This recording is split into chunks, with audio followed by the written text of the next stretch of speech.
Ayan, kumukulo na. Lagyan natin ng lemongrass para kumpleto ang sarap. Ayan. Ayan, daming gata. 2 niyog ang nilagay ko. Kasi sa palengke may piga-piga na doon. Kaya yung pigang gata ang binili ko. Ayan.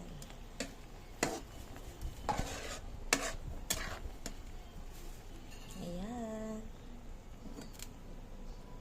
Ayan, dry na po. Lagay na natin ang kunting hipon para may lasa ang ating ulam. Ayan, mabango po siya basta may tanglad. Dapat, pag nagluto kayo, lagyan nyo ng tanglad. Ayan.